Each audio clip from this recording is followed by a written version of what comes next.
لا شريك له وأشهد أن محمدا عبده ورسوله الذي لا نبي ولا رسول بعد ما بعد. أسأل الله سبحانه وتعالى أن يمن علينا بعلم نافع وعمل صالح وأن يفقهنا في الدين وأن يفتح لنا فتوح العارفين وأن يرزقنا الله الإخلاص في الأقوال والأعمال. اللهم آمين. Insyaallah pada kesempatan sore hari ini kita akan melanjutkan kembali kajian kita. Sekarang kita masuk ke halaman 24, masih dalam pembahasan asbabun nuzul. Kita masih dalam membahas fawaid atau faidah dari mengetahui asbabun nuzul. Kemarin kita sudah mengetahui atau contoh-contoh ya untuk mengetahui asbabun nuzul. Kemarin kita sudah masuk dalam contoh yang pertama. Sekarang kita masuk ke dalam contoh yang kedua, terkait dengan betapa pentingnya kita untuk memahami asbabun nuzul terkait dengan pemahaman terhadap Al-Quran. Bismillahirrahmanirrahim. Qala al-muallifu rahimahullahu ta'ala wa nafa'ana Allahu bihi wa bi'ulumihi fid dunya wal akhirah. Amin ya Allah ya rabbal alamin. Kalau yang ada PDF-nya bisa ditampilin ya. Bisa nggak? Tsaniyan, yang kedua, kama sebagaimana ushkila menjadi masalah atau dipermasalahkan oleh Urwah ibn Zubair di sisi Urwah ibn Zubair radhiyallahu anhu, ya, qauluhu adalah firman Allah tabaraka wa taala, inna safa wal marwa min sya'airillah faman hajjal baita wa i'tamara fala junaha alaihi ay yatawwafa. Sesungguhnya Safa wal Marwah min sya'airillah, termasuk syiar-syiar dari agama Allah. Faman hajjal baita, barang siapa yang berhaji menuju al-bait, itu Ka'bah, aw i'tamara atau umrah, fala junaha, maka tidak mengapa alaihi, atas man tadi orang itu, ay yatawaffa, untuk bertawaf bihima, kepada keduanya, yaitu Safa dan Marwah.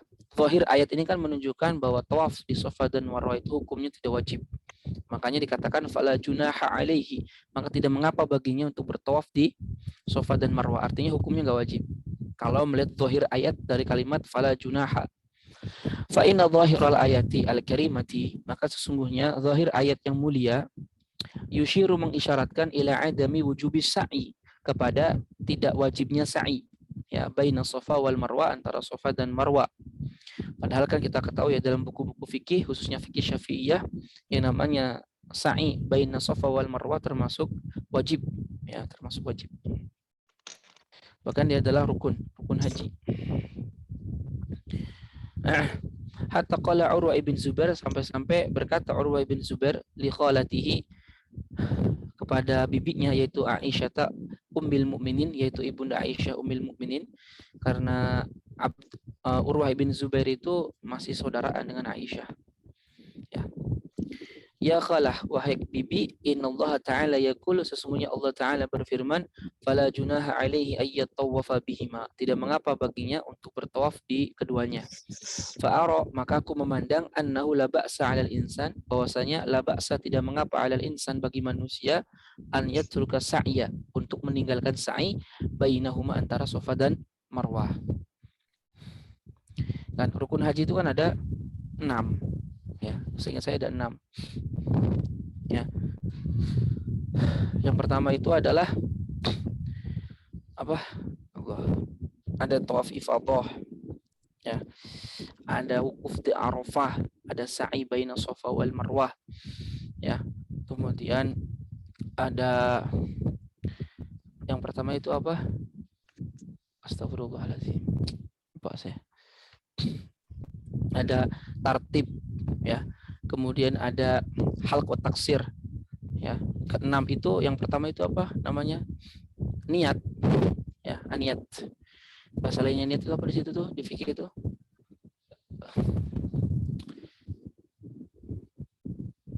Aduh, lupa saya namanya. Pokoknya niat, ya. Jadi niat, tawaf ifadah, sa'i baina Safa wal Marwah, halq wa taksir, mencukur, tawaf ifadah, dan tartib.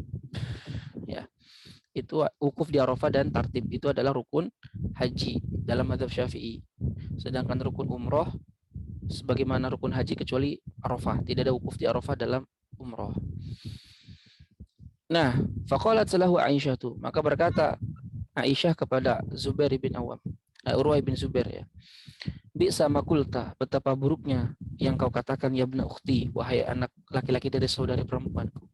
Lau kana al-amru kama dzakarta, seandainya perkara itu sebagaimana yang kau sebutkan, laqala ta'ala, pastilah Allah akan berfirman, fala junaha alaihi alla yatawafa bihima, fala junaha, maka tidak mengapa baginya Allah untuk tidak yatawafa, bertawaf bihima, pada keduanya. Tapi kan Allah mengatakan fala junaha alaihi ayyatawafa.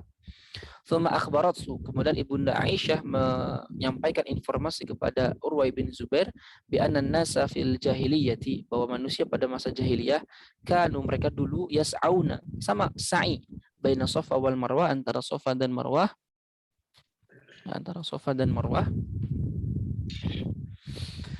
wa kanu yahujjuna, dan mereka berhaji fi sa'ihim, dalam sa'i mereka, as-sonamain, dua patung besar. Jadi di ujung Safa dan Marwah pada masa jahiliyah itu ada dua patung besar yang mereka sembah. Itulah yang menjadikan kaum muslimin itu merasa ragu ketika ingin sa'i, karena di sana adalah bekas patung besar yang orang-orang masa jahiliyah. Oleh karenanya mereka khawatir kalau kemudian sa'i di situ apakah termasuk termasuk menyembah mereka atau sudah tidak mengapa. Maka turun ayat ini. Jadi wakanu yahujuna, mereka berhaji fi sa'ihim, dalam sa'i mereka, as-sonamain, untuk dua patung. Ahaduhuma atau ahadihima, yang pertama ala Safa, di Safa, yusamma isafan, dinamakan patungnya isafan. Wathani, yang kedua alal Marwah, di atas Marwah, wa yusamma nailah, disebut nailah. Falamma dakhala nasu fil Islam, tatkala orang-orang dakhala, masuk, fil Islam, di dalam Islam, taharraja, yang merasa keberatan, ba'dus sahabati, sebagian sahabat, minas sa'i, untuk bersa'i, bainahuma, antara Safa dan Marwah, ya, khasyatan, khawatir,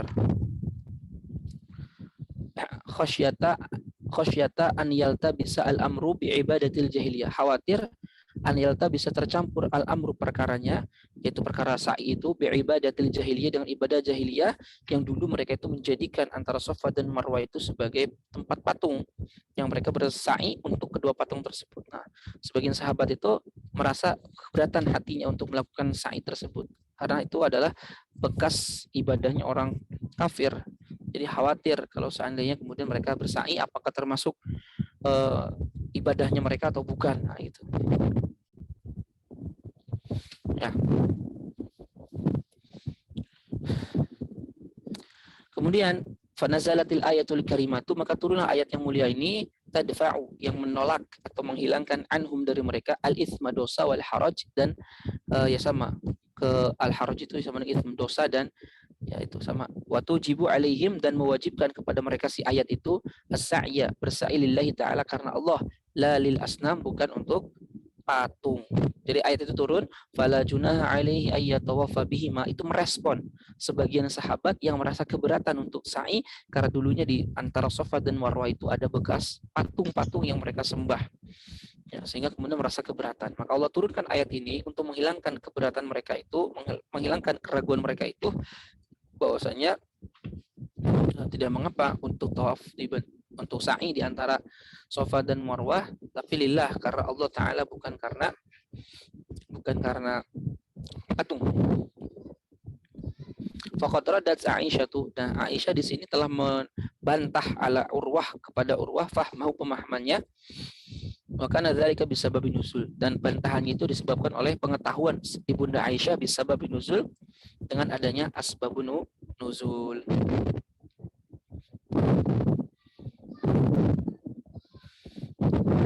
Paham ya? Thalitsan, yang ketiga, ushkila, dipermasalahkan atau menjadi masalah, halaman 24, ala ba'dil a'imah, atas sebagian para ulama, makna syarti, yaitu tentang makna syarat, fi qoulihi ta'ala, dalam firman Allah, wallai ya'isna minal mahid min nisaikum in irtabtum fa'iddatuhunna 3 ashhur. Wallai, dan perempuan-perempuan ya'isna, yang telah menopause, minal mahid, ya'isna kan yang telah putus asa, minal mahid, dari haid, maksudnya menopause, yang sudah tidak lagi keluar darah haid, min nisaikum, dari istri-istri kalian, in irtabtum, ini jadi masalah, in irtabtum, jika kalian merasa ragu. Nah, jika kalian merasa ragu, fa'iddatuhunna, maka masa iddah mereka 3 ashhur, adalah 3 bulan. Artinya kan karena di sini ada inirtabtum jika kalian ragu. Berarti kalau nggak ragu gimana? Masa iddahnya bukan 3 bulan. Kan gitu pemahamannya. Secara zahir ayatnya begitu. Nah, hatta qala al-zahiriyatu, sampai berkata mazhab zahiri, innal aisata, sesungguhnya perempuan yang menopause, allati in qata'a damul haid, yang in qata'a telah terputus damul haid, darah haid, alaiha atas perempuan itu, likibari sinni, karena sudah tua, la iddata alaiha, tidak ada masa iddahnya bagi mereka, idza lam tartab, jika kamu tidak ragu. Jadi kalau kamu nggak ragu terhadap menopause-nya mereka, ya, maka nggak ada masa iddahnya. Nggak ada masa idahnya. Karena kan inirtabtum jika kalian ragu-ragu. Berarti kan pemahaman kebalikannya, kalau tidak ragu-ragu maka tidak ada masa idahnya. Berdasarkan ayat sebelumnya ya. Nah, waqad tabayyana, dan telah menjadi jelas khata'u fahmihim, kesalahan pemahaman mereka, bisa babin nuzul, disebabkan oleh asbabun nuzul dari ayat ini. Fa innal ayata, karena ayat khitabun itu menyeru liman lam ya'lam, kepada orang yang tidak mengetahui ma hukmuhunna, apa hukum mereka yang menefos fil iddah, di dalam masa iddah. Wartaba, dan dia ragu, hal alaihinna, apakah bagi mereka yaitu wanita menepos iddatun amla, ada iddah atau tidak. Fayakudu bimakna inirtabtum, maka makna inirtabtum ay in ushkila alaikum hukmuhunna, yaitu jika dipermasalahkan ya alaikum atas kalian hukmuhunna, hukum mereka, ya wajahiltum, dan kalian tidak mengetahui kaifa ya'taduna, bagaimana mereka bermasa iddah, fahadha huwa hukmuhunna, maka inilah hukum mereka. Jadi makna inirtabtum di sini itu kayak semacam kalimat sisipan gitu, kayak semacam, dan mereka para perempuan yang menopause dari istri-istri kalian, strip, jika kalian memang ragu terhadap hukum mereka, nah strip ya, maka masa iddah mereka adalah 3 bulan. Jadi paham ya, konteks ayatnya paham. Jadi konteks ayatnya itu sedang berbicara begini, mereka itu yang diseru oleh ayat ini itu tidak mengetahui masa iddahnya perempuan menopause itu berapa. Mereka ragu menopause-nya berapa, apakah disamakan dengan orang yang haid ataukah tidak, dan seterusnya. Maka Allah turunkan ayat ini, dan perempuan yang menopause dari istri-istri kalian, strip, itu yang kalian ragukan, nah itu, maka masa iddahnya adalah 3 bulan. Begitu pemahamannya, bukan jika kalian ragu maka masa iddahnya 3 bulan, bukan itu, tapi yang kalian ragukan masa iddahnya adalah 3 bulan. Begitu, kalimat sisipan lah bahasa kitanya, kalimat al-jumlah al-i'tiradiyah. Oke. Waqad nazalat hadhil ayatu, dan ayat ini turun ba'da an qala, setelah berkata ba'du sahabati, sebagian sahabat, inna iddata ba'din nisa, bahwa masa iddah sebagian perempuan, lam tuzkar, tidak disebutkan fil Quran, dalam Al-Quran. Wahunna, dan mereka perempuan yang tidak disebutkan masa iddahnya, as-saghiratu, adalah anak-anak perempuan kecil yang belum haid, wal aisatu, dan perempuan yang menopause. Nah, kalau dalam mazhab Syafi'i kan perempuan yang belum haid, yaitu anak kecil, atau yang sudah menopause, maka masa iddah mereka semuanya 3 bulan. Contohnya anak yang belum haid, belum keluar haid, dinikahi sama seorang laki-laki, kemudian diceraikan, maka masa iddahnya berapa? 3 bulan. Disamakan hukumnya dengan wanita yang menopause. Karena wanita menopause yang sudah berhenti darah haidnya, masa iddah mereka adalah 3 bulan. Ya. Fanazalat al-ayatul karimatu, maka turunlah ayat yang mulia, tubayyinu, menjelaskan hukma iddati kullin minhunna, menjelaskan hukum masa iddah masing-masing dari mereka. Wallahu a'lam, wallahu a'lam. Nanti kalau ada pertanyaan di terakhir ya. Rabi'an, yang keempat, wa min amthilati fawaidi ma'rifati asbabin nuzul, dan di antara contoh-contoh faidah mengetahui asbabin nuzul, fi daf'i, adalah di dalam daf'i, membantah, menghilangkan, tawahumi, prasangka, al-hasr, adanya pembatasan. Jadi menghilangkan prasangka adanya pembatasan dalam ayat. Zahir ayatnya ada pembatasan, tapi maknanya justru bukan ada pembatasan. Maruwiya, apa yang diriwayatkan Ani Syafi'i rahimahullah, dari Al-Imam Syafi'i rahimahullah, fi qaulihi ta'ala, dalam firman Allah ta'ala, qul la ajidu fima uhiya ilayya muharraman ala ta'imin yat'amuhu illa ayyakuna maitatan aw daman masfuha aw lahma khinzir fa innahu rijsun aw fisqan uhilla li ghairillahi bih. Kata Allah, qul, katakanlah Muhammad, la ajidu, aku tidak mendapati, fima uhya, pada perkara yang diwahyukan ilayya kepadaku, muharraman, sesuatu yang diharamkan, ala ta'imin, atas makanan, yat'amuhu, yang dimakan, illa, kecuali, an yakuna, makanan itu, maitatan, adalah bangkai, aw daman masfuhan, atau darah yang mengalir, aw lahma khinzir, atau daging babi, babi fa innahu, maka itu semua rijsun, adalah najis, au fisqan, ya, atau sebuah kefasikan, uhilla, yang disembelih li ghairillah bihi, untuk selain Allah tabaraka wa taala. Di sini kan ayatnya zahirnya pembatasan. Qul la ajidu, aku tidak mendapati apa yang diwahyukan kepadaku sesuatu yang diharamkan atas suatu makanan kecuali. Nah, itu. Seolah-olah ayat ini membatasi bahwa perkara yang diharamkan oleh Allah itu terbatas kepada apa yang Allah sebutkan dalam ayat ini, yaitu bangkai, darah yang mengalir, daging babi, ya, dan juga sembelihan yang disembelih bukan karena Allah Subhanahu wa taala. 4. Berarti selain 4 ini suci. Maka mazhab Maliki mengatakan daging anjing itu tidak haram. Ya, karena perkara yang haram dibatasi dalam ayat ini. Maka berdasarkan ayat ini dalam mazhab Maliki, maka anjing itu tidak haram dan juga tidak najis. Ya, dalam mazhab Maliki. Adapun hadis yang mengatakan bahwasanya jilatan anjing itu harus dicuci 7 kali dan 1 kalinya dengan tanah, itu adalah ta'abudiyah, semata-mata perintah Allah, bukan karena alasan najisnya anjing. Ya. Nah, ya memang dalam beberapa perkara kita boleh juga mengambil pendapat mazhab Maliki ini, karena ini juga pendapat yang qawi kuat ketika kita memang ubtulia, ya, di apa bahasanya tuh, diuji oleh Allah untuk mengurusi masalah yang beginian. Contohnya kita jadi tukang apalah yang berkaitan dengan anjing, contohnya. Maka kita bisa mengambil mazhab ini dalam arti mempermudah kita, boleh. Faqad qala ma ma'na, maka sungguh telah berkata Imam Syafi'i ini, ya. Ma ma'nahu, apa maknanya? Nah, ditanyakan. Ma ma'nahu, apa maknanya? Ini Imam Syafi'i, innal kufara, sesungguhnya orang-orang kafir, lama ketika haramu, mereka mengharamkan ma ahallallahu, apa yang Allah halalkan, wa halu, dan mereka menghalalkan ma harramallahu, apa yang Allah haramkan, wa kanu, dan mereka dulu alal mudadati wal muhaddah, ya, dalam keadaan saling silang sengketa, gitu, ya. Ja'at al-ayatu munaqadatan li gharadihim, lalu datanglah ayat munaqadatan yang membantah li gharadihim, apa yang menjadi tujuan mereka. Mudhadah, saling bertentangan, muhaddah, yang menyimpang, gitu. Ja'at al-ayatu, maka itu datang munaqadatan, membantah li gharadihim, untuk tujuan mereka. Faka'annahu qala, sallallahu, Allah berfirman, la halala illa ma haramtumu, tidak ada yang halal kecuali apa yang kalian haramkan, wala harama illa ma ahlaltumu, dan tidak ada yang haram kecuali apa yang kalian halalkan. Falam yaqsid, maka Allah tidak memaksudkan hilla ma wara'ahu, kehalalan apa yang selain disebutkan. Wa innamal qasdu, tetapi yang dimaksud itsbatut tahrim, penetapan keharaman, la itsbatul hilli, bukan penetapan kehalalan. Paham, ya?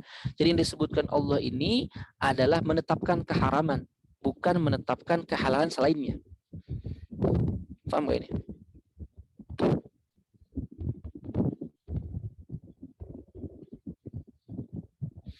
Jadi kan karena ini orang-orang kafir yang mana dulu mereka menghalalkan yang haram, mengharamkan yang halal, sehingga mereka punya keyakinan, punya pemahaman yang salah, yang menyimpang dari apa yang seharusnya.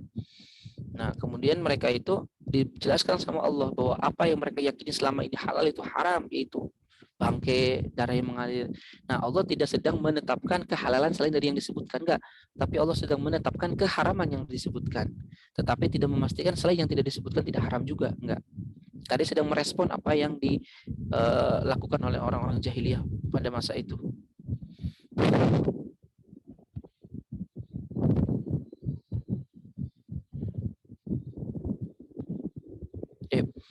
Qala Imamul Haramain, berkata Imam Al-Haramain, wa hadza fi ghayatil husni, dan ini sungguh dalam puncaknya keindahan. Walaula sabaqa Syafi'i, seandainya tidak ada yang mendahului Imam Syafi'i ila dzalika, kepada pendapat itu, lamma kunna nastajizu mukhalafata Malik, pastilah kita tidak akan memperbolehkan untuk menyelisihi Imam Malik fi hasril muharramati, dalam membatasi perkara yang haram, fi ma dzakara su'al ayatu, pada perkara yang disebutkan oleh ayat. Ya, karena mazhab Maliki tadi membatasi perkara yang haram dalam ayat ini. Nah, katanya walaula sabqus Syafi'i, itu harus yang lebih tepat, ya. Walaula sabqus Syafi'i, karena setelah laula biasanya mubtada, khobarnya wajib dibuang karena bersifat umum. Walaula sabqus Syafi'i ila dzalika, nah lamma ini jawabnya. Walaula sabqus Syafi'i ila dzalika, seandainya tidak ada Imam Syafi'i yang mendahului untuk berkata itu, pastilah kami tidak akan memperbolehkan yang untuk menyelisihi Imam Malik.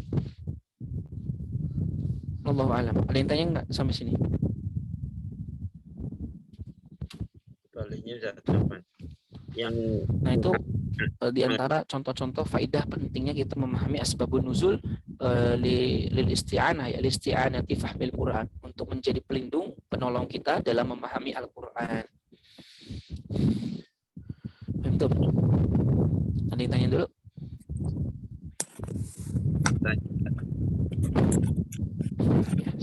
Ya, silakan.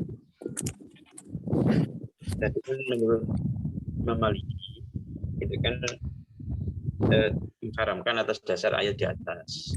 Nah, ya, jadi pertanyaan itu pendapat yang lain yang mengharamkan itu landasannya apa? Mengharamkan daging anjing. Apa pendapat lain? Ya, yang mengharamkannya itu landasannya dalil ayat itu mungkin hadis yang mana ya?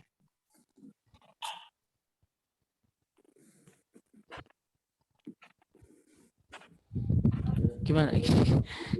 kurang jelas. Pendapat yang mengharamkan selain dari ayat ini ya, gitu ya? Iya, yang mengharamkan.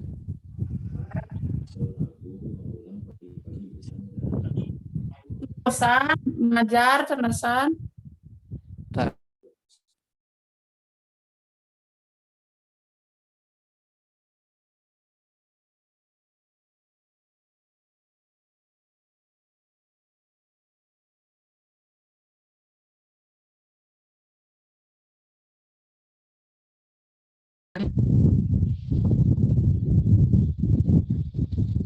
Kedengaran sekarang suara saya? Ya, gimana tadi? Kalau apa dalil dari orang yang mengharamkan selain daripada ayat ini, gitu ya tadi ya?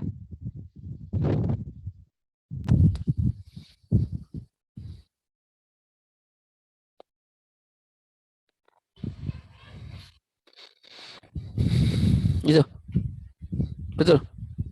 Iya, saya ketik gitu, saya chatting di chattingan.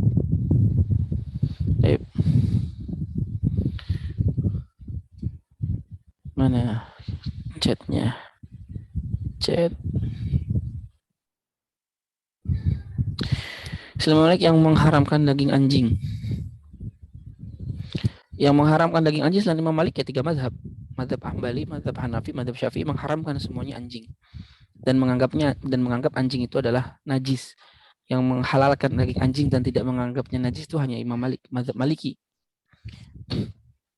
Dalilnya mereka apa? Kalau kita nanti belajar kitab itu apa Umdatul Ahkam ya,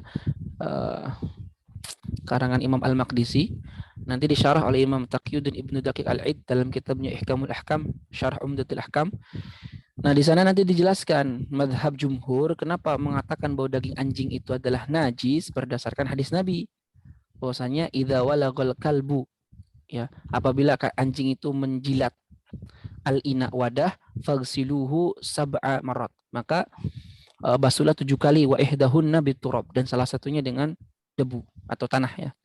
Nah, dari hadis itu jumhur mengatakan hadis ini menunjukkan adanya kenajisan anjing karena membersihkan daripada jilatan anjing ya, itu kan maknanya 2, bisa membersihkan dari hadas, bisa membersihkan dari khobas. Khobas itu najis. Kalau membersihkan dari hadas nggak mungkin maknanya itu, karena jilatan anjing bukan sesuatu yang bersifat hadas, maka maknanya pasti adalah membersihkan dari khobas, najis. Jadi perintah Nabi untuk membersihkan jilatan anjing itu kan menunjukkan adalah pembersihan daripada sesuatu yang khobas, najis. Ya, najis. Nah, kemudian kenapa Nabi SAW itu memerintahkan kita membersihkan? Ya karena itu adalah sesuatu yang bersifat najis. Nah, kemudian di sini akan ada lagi perdebatan. Didahulukan manakah pembahasan tentang sesuatu yang ta'akuli dengan ghairu ta'akuli. Jadi kalau ada suatu perkara dia bertentangan antara ta'abudi dengan ta'akuli. Maksudnya kalau ta'abudi maknanya nggak bisa difahami. Artinya kita ya wallahu alam lah. Itu memang Allah sudah merintahkan kita gitu. Atau ta'akuli. Kalau ta'akuli berarti kita memahami makna kenapa Allah menyuruh ABC. Nah, maka para ulama mengatakan kalau ada ta'abudi dan ta'akuli bertentangan, maka yang didahulukan adalah ta'akuli. Ya. Nah, dalam hadis ini kita memiliki kita memahami kenapa Rasulullah SAW itu memerintahkan kita membersihkan jilatan anjing. Apa itu alasannya? Karena jilatan anjing itu adalah najis, maka kita wajib membersihkannya. Nah, adapun basuhan 7 kali dengan salah satunya turab, itu yang ta'abudi. Kita semata-mata ngikutin Nabi. Tapi alasan kenapa dibersihkannya itu ta'akuli, karena anjing itu adalah najis. Itu pendapat jumhur. Kalau mazhab Maliki mengatakan perintah Nabi SAW untuk membersihkan jilatan anjing itu adalah ta'abudi, semata-mata perintah Allah Subhanahu wa taala yang tidak ada ilat. Alasan kenapa Nabi menyuruh kita untuk membersihkan jilatan anjing. Ta'abudi. Apa alasan mazhab Maliki mengatakan ta'abudi? Ya karena tadi perintahnya 7 kali basuhan, salah satunya dengan tanah. Padahal jilatan anjing itu bisa dibersihkan hanya dengan 1 kali basuhan, 2 kali basuhan beres. Ya kan? Justru ada najis yang lebih besar daripada jilatan anjing, contohnya kotoran hewan yang jelas ada, itu hilang, itu tidak sampai diperintahkan 7 kali. Padahal dia najisnya lebih besar gitu, lebih susah dihilangkan. Nah, itu menunjukkan kata mazhab Maliki, perintah Nabi untuk membersihkan jilatan anjing itu ta'abudi, tidak ada ilatnya, tidak ada alasan yang bisa difahami kenapa Nabi memerintahkan kita membersihkan jilatan anjing. Oleh karena itu, berdasarkan pemahaman mazhab Maliki ini, maka daging anjing itu tidak najis dan juga tidak haram, tapi makruh dalam mazhab Maliki. Kenapa makruh? Makruhnya semata-mata karena apa? Al-khuruj minal khilaf mustahab. Keluar dari perbedaan pendapat itu disunahkan. Dan ini jelas-jelas perbedaannya kuat. Yang bertentangan dengan 3 mazhab. Maka mazhab Maliki paling banternya mengatakan makruh daging anjing itu. Ya, karena mura'atu al-khilaf, memperhatikan perbedaan dengan jumhur mazhab. Ya, bukan karena dalilnya itu sendiri makruhnya. Wallahu a'lam bishawab. Kalau daging anjing sih gitu. Ya, wallahu a'lam. Paham kira-kira ya? Ya, jazakallah. Ada lagi yang ditanyakan?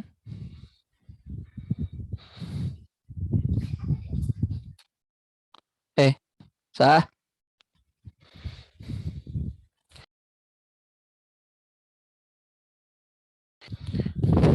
Ya, cukup? Kalau cukup kita lanjutkan. Taudihun, penjelasan limaknal ayatil karimah, untuk makna dari ayat yang mulia di atas ya. Wa taudihan, sebagai penjelasan li hadhil fikrah, terhadap pemikiran ini, aku katakan Syekh Ali As-Sabuni ya. Dan kita harus paham ya, Syekh Ali As-Sabuni itu mazhabnya Hanafi. Mazhabnya Hanafi. Beliau kan orang Suriah ya. Suriah itu 2 mazhab paling banyak, Syafi'i dan Hanafi. Ya, Syafi'i dan Hanafi. Nah, beliau Hanafi. Aku katakan inna zahiral ayatil karimati, sesungguhnya zahir ayat yang mulia, ya dulu menunjukkan ala hasril muharramati, atas pembatasan perkara yang diharamkan, fi hadhil asya'i al-madhkurah, dalam perkara-perkara ini yang telah disebutkan. Ya. Dibatasi dalam perkara yang disebutkan saja, fil ayatil karimah, dalam ayat yang mulia. Walaisal amru kadzalik, padahal perkaranya tidak seperti itu. Fa inna hunaka, karena di sana muharramatin, ada perkara-perkara haram, ghairu hadhihi, selain daripada yang disebutkan ayat. Wa innama, tetapi waradat al ayatu, terdapat ayat bisuratil hasr, dengan bentuk pembatasan. Walaysa wa innama, dan sesungguhnya waradat, telah terdapat al ayatu, ayat bisurati, dengan gambaran al hasr, pembatasan.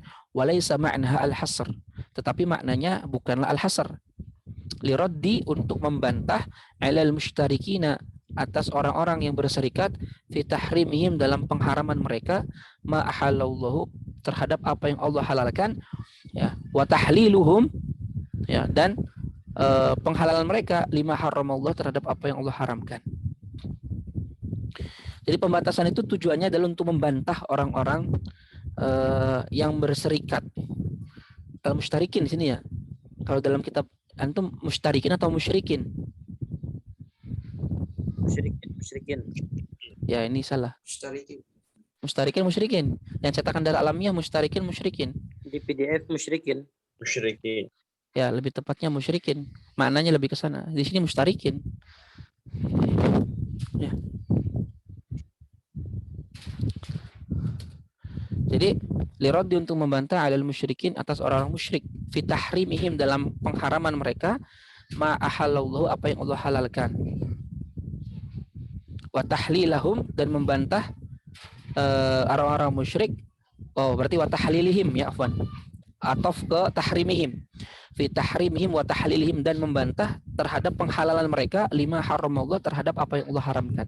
Jadi pembatasan ini fungsinya adalah untuk membantah orang-orang musyrik yang tadi menghalalkan apa yang Allah haramkan dan mengharamkan apa yang Allah halalkan. Seolah-olah apa yang kalian yakin ini betul-betul yang ini itu adalah haram semuanya. Nah, gitu maksudnya. Khamisan, yang kelima, wa min amthilati fawaidi sababin nuzul, dan di antara contoh-contoh faidah sababun nuzul, an na'rifa, kita mengetahui, man, seseorang, nazalat, yang ayat turun, fihi, terhadap orang itu. Jadi kita tahu tuh dari asbabun nuzul, ayat ini turun untuk orang siapa. Karena kadang Al-Quran itu turun untuk menyeru orang tertentu. Liyazula, untuk menghilangkan alubsu, ketidakjelasan, wal ibham, dan kesamaran. Faqad za'ama Marwan, Marwan itu telah menduga, anna qaulahu ta'ala, bahwa firman Allah Ta'ala, walladzi qala liwalidayhi uffil lakuma, dan orang yang berkata kepada kedua orang tuanya uffin, kepada lakuma keduanya, annaha, bahwasanya ayat itu nazala, turun, fi Abdurrahman ibn Abi Bakar, kepada Abdurrahman ibn Abi Bakar. Ya. Faraddat alaihi Aisyah radhiyallahu anha, maka ibunda Aisyah membantah Marwan, hadza za'ma al-batil, ya, dugaan yang batil ini. Wa bayyanat, dan beliau menjelaskan lahu kepada Marwan, sabab nuzuliha, sebab turunnya ayat, wa tafsil al-qissati, dan menjelaskan juga rincian kisah, ala ma dzakaraha al-Bukhari, apa yang telah disebutkan oleh Imam Bukhari, sebagaimana yang telah disebutkan oleh Imam Bukhari. Ia adalah anna Marwan, bahwa Marwan kana amilan alal Madinah. Dulu Marwan itu amilan. Kalau sekarang ya bupati, ya. Bupati di Madinah. Fa'arada Muawiyah, dan Muawiyah hendak an yastakhlifa, meminta, ya, apa ya bahasa kitanya?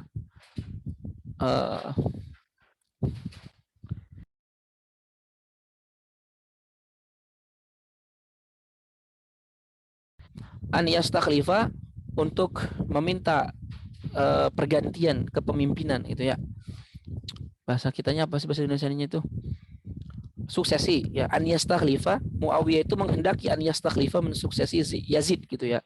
Jadi Yazid. Fakataba illa Marwan, maka ia menulis kepada Marwan bidzalika, akan hal tersebut, bahwa Muawiyah mau menyerahkan kepemimpinan kepada Yazid. Fajama'a Marwan, maka Marwan mengumpulkan an-nasa, orang-orang. Fakhotabahum, lalu dia berkhutbah atau menyeru mereka.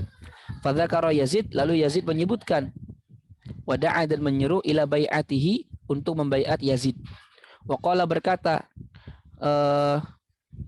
ya, Marwan, inna amiral mu'minina, sesungguhnya amir mu'minin, arahullahu ghayya Yazid ra'yan hasanan, sesungguhnya Allah telah memperlihatkan kepadanya ghayya Yazid. Ya, ghayya itu apa? Kalau nggak salah ghayya itu kesesatan.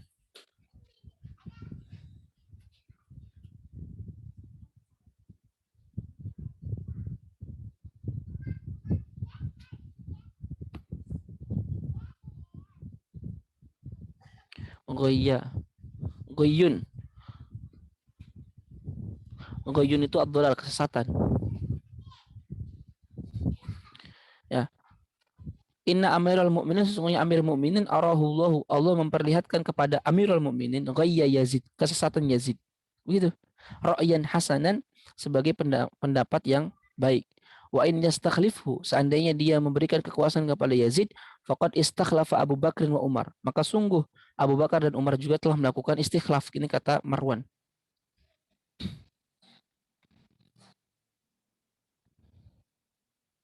Ya. Faqala Abdurrahman, berkata Abdurrahman bin Abi Bakar, ma hiya illa Hirakliyatun, tidaklah itu kecuali sunnahnya Heraklius, yaitu adanya suksesi. Bukan suksesi, apa bahasanya itu? Istikhlaf, ya.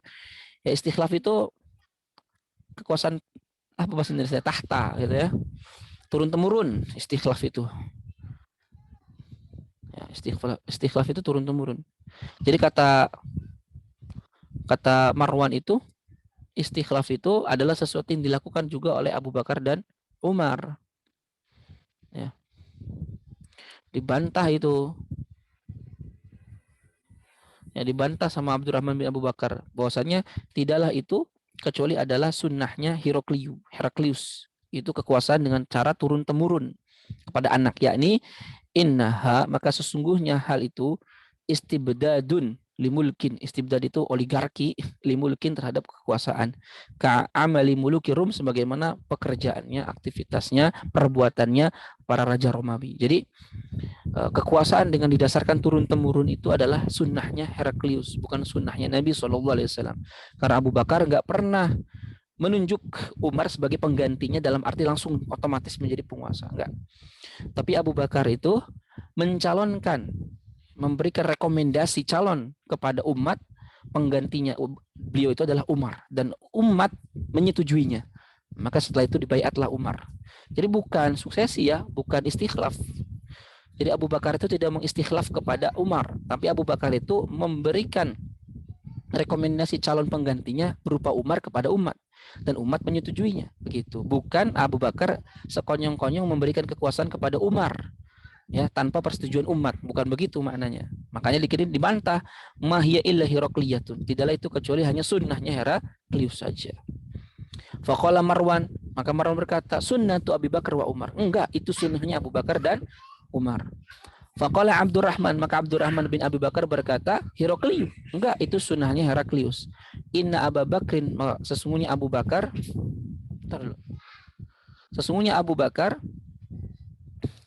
Inna Abu Bakar, wallahi demi Allah, ma ja'alaha fi ahadin, tidaklah menjadikan kekuasaan itu kepada siapapun, ya, min waladihi, dari anaknya, wala fi ahli baitihi, dan juga tidak kepada keluarganya. Ya. Wa ma ja'alaha, dan tidaklah pernah menjadikan kekuasaan atau sunnah itu Muawiyah, itu si Muawiyah, illa kecuali karomatan, sebagai pemuliaan li waladi, untuk anaknya. Faqala Marwan, maka Marwan berkata, khuduhu, tangkap mereka, tangkap dia. Fadakhala, lalu dia masuk baita Aisyah, masuk kepada rumahnya Aisyah. Falam yaqdiru, maka mereka tidak mampu alaih, menangkap Abu Bakar, Abdurrahman bin Abi Bakar. Faqala Marwan, Marwan berkata, inna hadza alladzi anzalahu Allahu fi, inilah yang dimaksud dari inna hadza, sesungguhnya inilah alladzi yang anzalahu Allahu fi, Allah turunkan tentangnya, yaitu alladzi qala liwalidayhi ufil lakuma ata'idanini an ukhraja wa qad khalatil quruni min qabli, al-ayah. Nah, jadi Marwan itu menafsirkan ayat ini seenaknya. Jadi dia ingin menggunakan ayat ini untuk menyerang Abu Bakar, Abdurrahman ibn Abu Bakar. Karena dia menafsirkan ayat ini, dan orang yang berkata kepada kedua orang tuanya, nah ini dia ingin menafsirkan bahwa Abdurrahman ini justru berkata kepada Abu Bakar sebagai bapaknya, berkata yang menyelisihi bapaknya gitu loh. Faqalat Aisyah, maka Aisyah berkata, min wara'il hijab, dari belakang hijab, ma anzalahu Allahu fina syai'an minal Qur'an, tidaklah Allah Subhanahu wa taala menurunkan sedikit pun dari Al-Qur'an. Tidaklah Allah Subhanahu wa taala menurunkan kepada kami atau tentang kami sedikit pun minal Qur'an, dari Al-Qur'an. Ila annallaha, kecuali Allah, ila annallaha, kecuali bahwa Allah tabaraka wa taala anzala uzri, menurunkan uzri, ay baroati, kebersihan aku, yaitu ketika Siti Aisyah itu dituduh telah melakukan zina dengan orang lain, maka Allah menurunkan ayat yang membersihkan nama Ibunda Aisyah. Cuman itu doang yang ayat itu turun. Walau syi'tu, seandainya aku mau, an usammiya, aku akan menamai, man nazalat, siapa orang yang turun fihi, di dalamnya, la samma, itu pasti aku akan menamainya. Nah itu.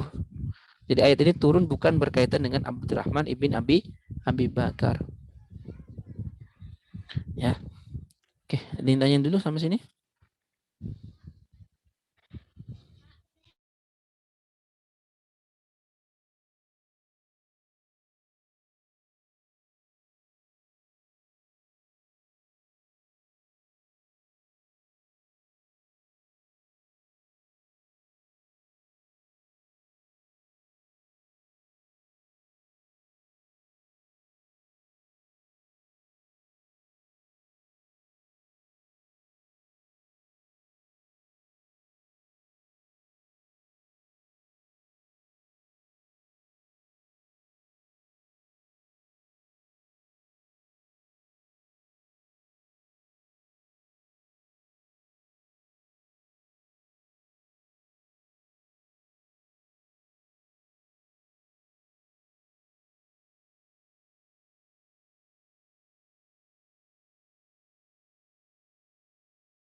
Ya, ada pertanyaan?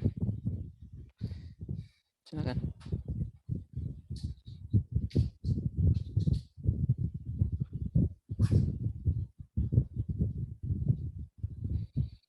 Ada?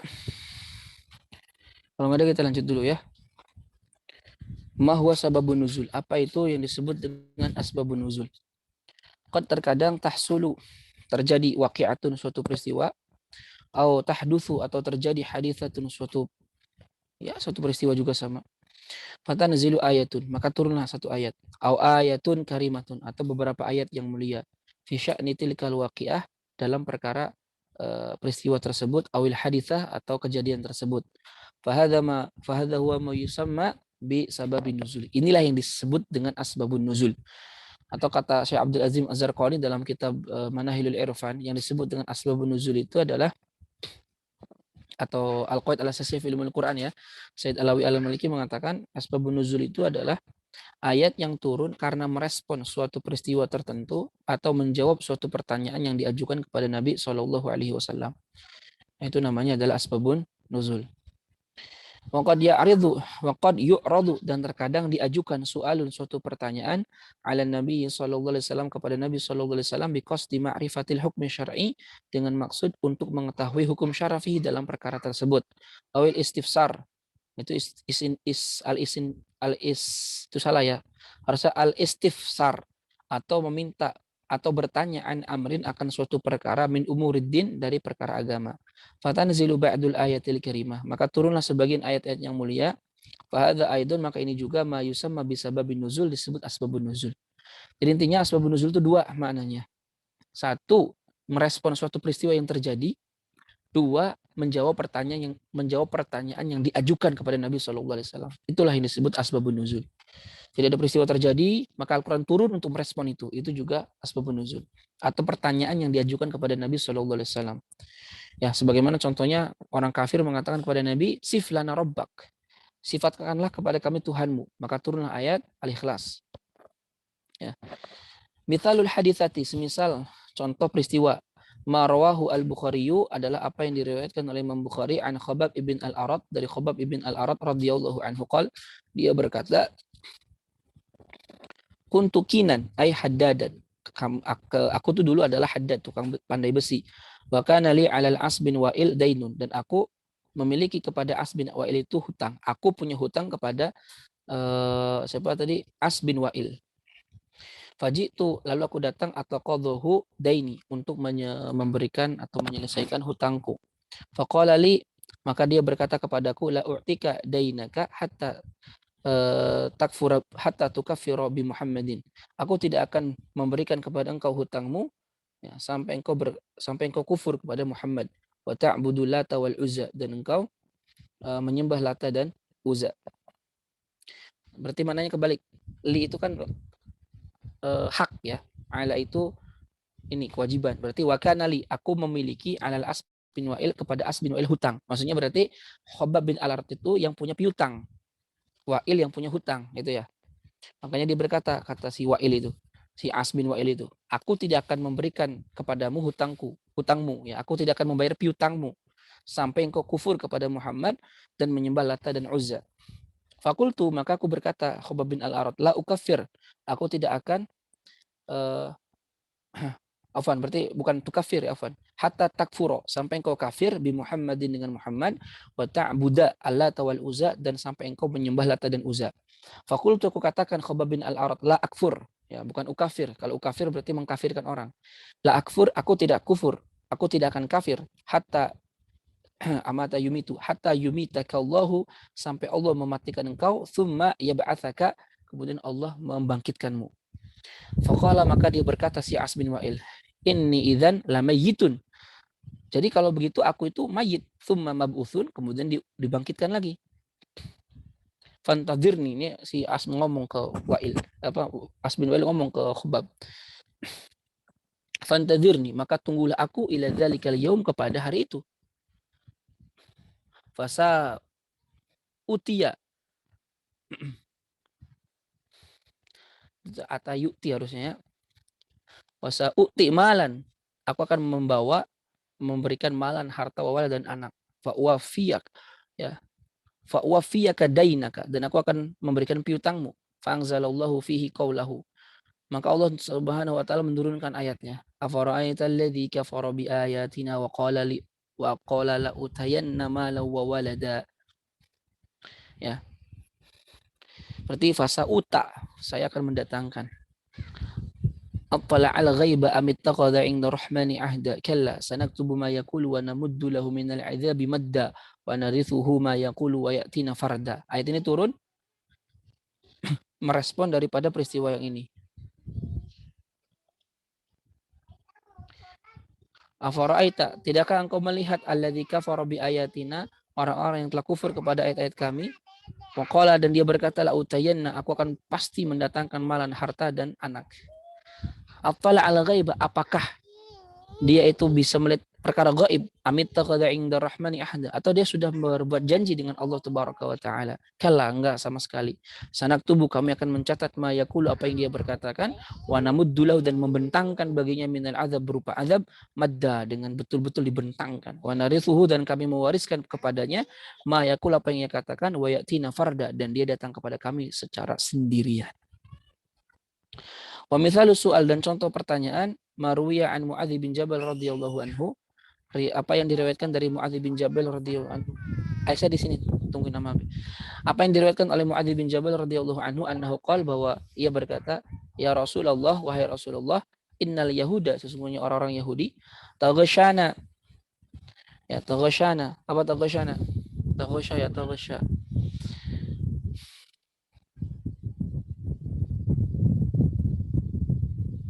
Menipu, Ustaz. Menipu, ya. Menyelubung, menutupi, mencambuk.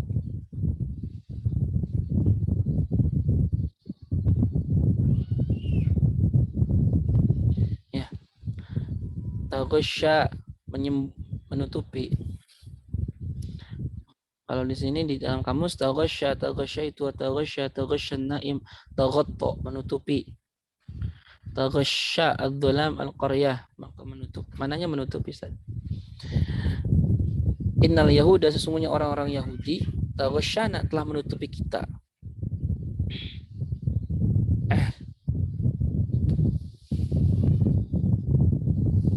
Ya, betul. Innal yahuda, sesungguhnya orang Yahudi, taghashana, menutupi kita. Wa yukthiruna, dan mereka memperbanyak masalah tanah, pertanyaan kepada kita, anil ahilah, tentang bulan. Fama balul hilali, maka bagaimana perkara hilal? Yabdu, dia nampak, dakikon, sangat terang. Tsumma yazidu, kemudian nambah terang, hatta yastawi, kemudian sehingga sama, wa yastadir, dan kembali lagi ke belakang. Jangan bulan awalnya sedikit tertutup, terus jadi terang banget, terus tertutup lagi, ya, gitu kan.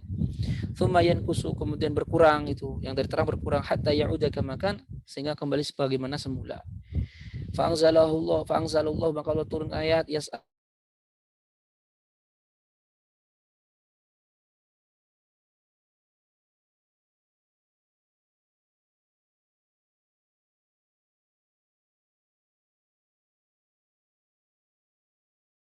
turun terkait dengan pertanyaan yang diajukan kepada baginda Rasulullah Shallallahu Alaihi Wasallam. Ya, seperti itu. Allah alam bissawab. Ada yang tanya?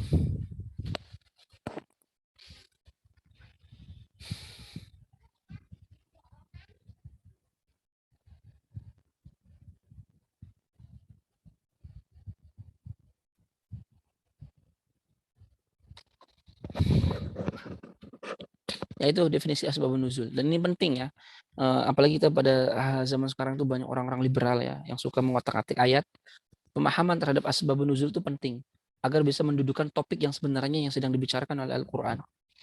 Ya, karena orang kafir, orang liberal itu suka ngotak-atik ayat keluar dari konteks yang diinginkan oleh Allah Subhanahu wa taala, dengan melepasnya daripada konteks atau asbabun nuzul yang sedang turun. Ya. Begitu. Paham ya kira-kira, ya? Kalau nggak ada yang ditanyakan, kita cukupkan sampai di sini. Nakhtatim darsana bi qiraatil hamdalah, alhamdulillahirabbil alamin, wa du'a kafaratil majlis. Subhanakallahumma bihamdika asyhadu an la ilaha illa anta astaghfiruka wa atubu ilaik. Assalamualaikum warahmatullahi wabarakatuh. Waalaikumsalam.